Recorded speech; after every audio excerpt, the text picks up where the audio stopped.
Black money यानी कि काले धन के खिलाफ देशव्यापी अभियान चलाने के दावे पर बनी सरकार अब ब्लैक मनी को ब्लैक मनी मानने से ही कर रही है इनकार। प्रधानमंत्री को नहीं है मतलब कि पैसा काला है या सफेद, बस इन्वेस्ट होना चाहिए देश में। कभी किया था वादा कि स्विस बैंक से काला धन लाकर हर देशवासी के खाते में 15-15 लाख डाल देंगे, लेकिन अब बढ़ रहा है स्विस बैंक में और भी काला धन। सिर्फ स्विस बैंक ही क्यों, दुनिया के कई देशों में भारतीय जमा कर रहे हैं काला धन, खोल रहे हैं बैंक अकाउंट्स और खरीद रहे हैं प्रॉपर्टी भी, जिसमें कई तो हैं बेनामी प्रॉपर्टी। सरकार करती रही है इनकार लिस्ट भी करने से सार्वजनिक उन भारतीयों का जिन्होंने स्विस बैंक सहित अन्य विदेशी बैंकों में रखा है अपना काला धन। और अब आया है नया फरमान कि विदेशों में रखे गए छोटे मोटे काले धन पे कोई पेनाल्टी या सजा नहीं होगी। बड़ी मछलियों को पकड़ने के नाम पर मिल रही है छोटी मछलियों को राहत। यह है न्यू इंडिया का न्यू नॉर्मल।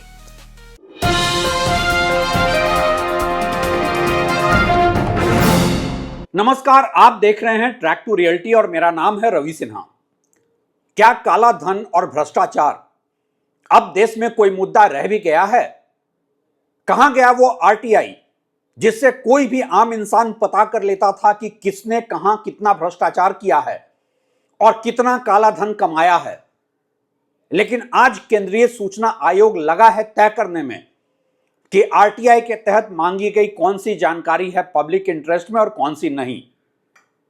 कहां है वो मीडिया जिसके लिए भ्रष्टाचार न्यूज का सबसे बड़ा प्राइम टाइम शो हुआ करता था?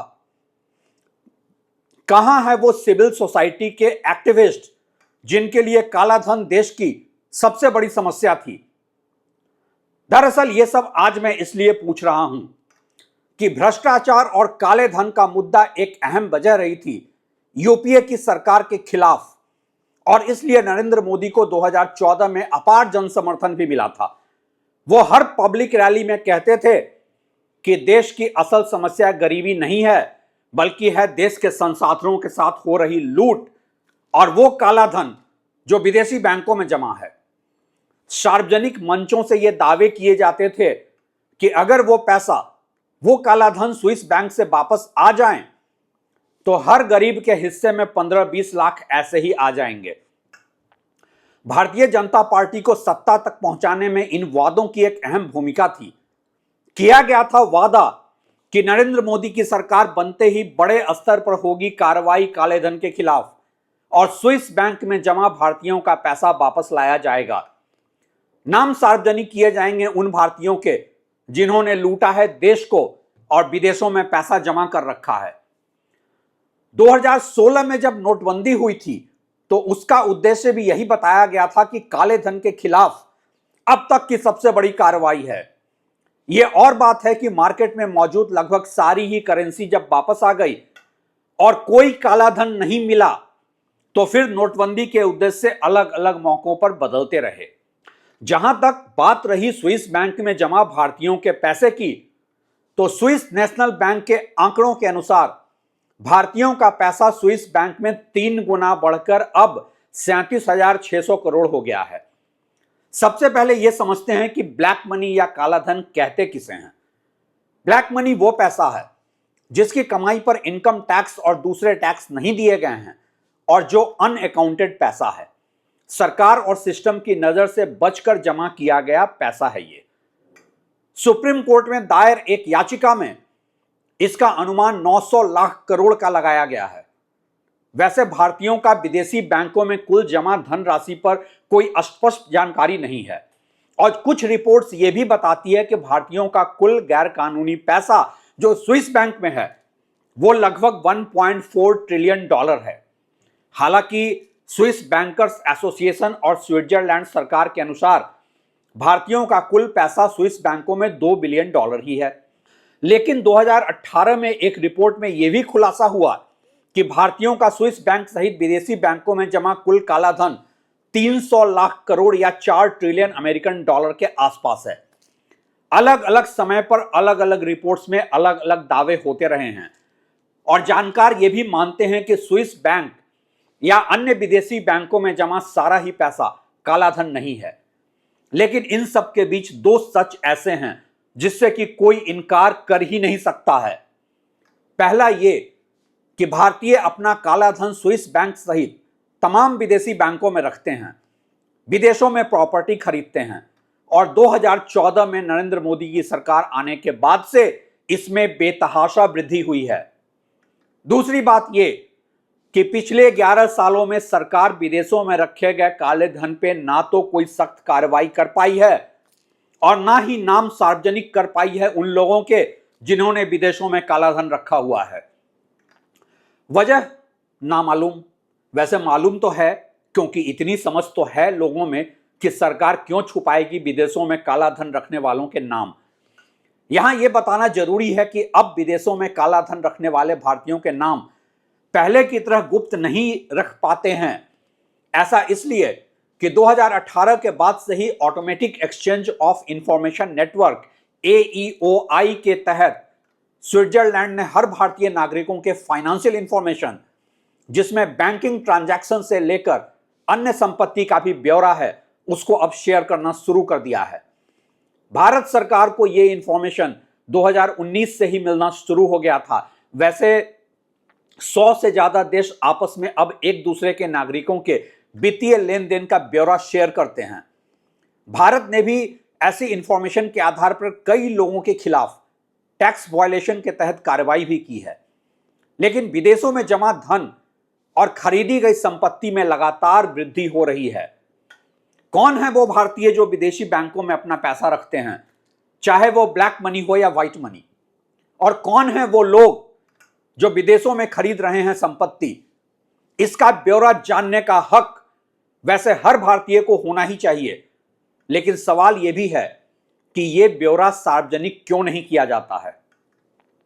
बहरहाल आज मुद्दा बदल चुका है और काले धन के खिलाफ अब न सरकार में वो रोष है और ना ही जनता में आक्रोश। हम इसे शायद वे ऑफ लाइफ मान चुके हैं और यही है अब न्यू नॉर्मल। वैसे यहां यह बताना जरूरी है कि फाइनेंस मिनिस्ट्री द्वारा संसद में दी गई जानकारी के अनुसार black money undisclosed foreign income and assets and imposition tax act 2015 के तहत भारत सरकार ने अभी तक टैक्स और पेनाल्टी का जुर्माना लगाया है 35,105 करोड़ का, लेकिन रिकवरी हुई है महज 338 करोड़ की ही।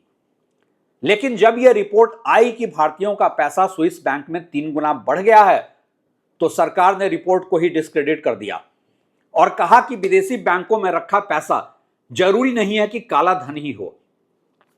यह भारतीय जनता पार्टी के 2014 में सत्ता में आने के पहले के स्टैंड से बिल्कुल अलग है, जब वो हर विदेशी बैंकों में रखे पैसों को काला धन ही कहते थे। इसके खिलाफ देशव्यापी आंदोलन की बात करते थे और इसलिए भी आज सरकार की नीयत पे सवाल उठ रहे हैं। ये सवाल क्या सिर्फ इसलिए उठ रहे हैं कि काले धन को मुद्दा बनाकर ये सत्ता तक पहुंचे हैं? आखिर काले धन की समस्या कोई नई तो है नहीं। इस देश में भ्रष्टाचार और काला धन हमेशा से ही चुनौती रहा है। दरअसल आज सरकार की पॉलिसीज के ही साथ सरकार के नीयत पर भी इसलिए सवाल उठ रहे हैं कि एक तो काले धन को वर्तमान सरकार ने मुद्दा ही मानना बंद कर दिया है।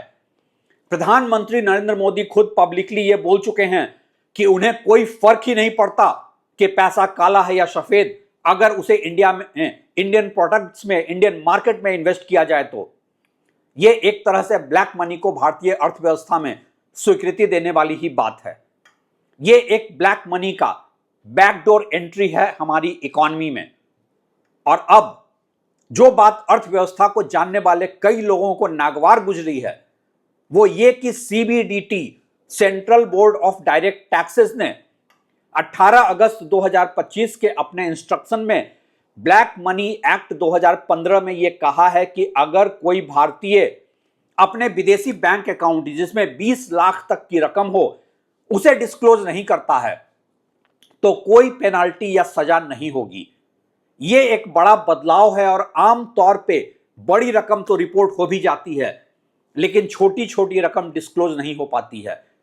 अब अगर एक परिवार में 5 लोग हों तो इस तरीके से 1 करोड़ की रकम विदेशी बैंकों में जमा रह सकती है बिना डिस्क्लोज किए। जाहिर सी बात है कि अगर यह लीगल पैसा है या इसकी टैक्स पे की गई है तो कोई क्यों ही छुपाएगा। छुपाया तो तभी जाता है जब पैसा हो काला धन। इनकम टैक्स लॉ के कई जानकार बताते हैं कि यह कदम इसलिए उठाया गया है कि सरकार अपना ध्यान बड़ी मछलियों पर दे, न कि छोटे छोटे मामलों पे। और ऐसा इसलिए भी किया गया है कि इसलिए लोग कल को वो पैसा इंडिया में वापस लाने में ना डरें। हालांकि क्या यह पैसा वापस भारत में आएगा? क्या जैसा कि प्रधानमंत्री ने कहा है कि पैसा काला हो या सफेद, अगर इन्वेस्ट होगा तो सरकार को कोई फर्क ही नहीं पड़ता है, उससे देश में काला धन जमा करने वालों का मनोबल नहीं बढ़ेगा? सवाल तो कई हैं, लेकिन सबसे बड़ा सवाल यह है, क्या देश में काले धन को धीरे धीरे कानूनी मान्यता मिलनी शुरू हो गई है? चाहे स्विस बैंक में बढ़ती हुई भारतीयों की पूंजी का मामला हो, या सीबीडीटी का यह चेंज, या फिर खुद प्रधानमंत्री का स्टेटमेंट कि पैसा ब्लैक हो या व्हाइट, मतलब बस इन्वेस्टमेंट से है। इतना साफ है कि सरकार के लिए काला धन कोई वॉर फुटिंग पे डील करने वाला मुद्दा अब नहीं है, जिसके लिए उन्हें इतना जन समर्थन मिला था।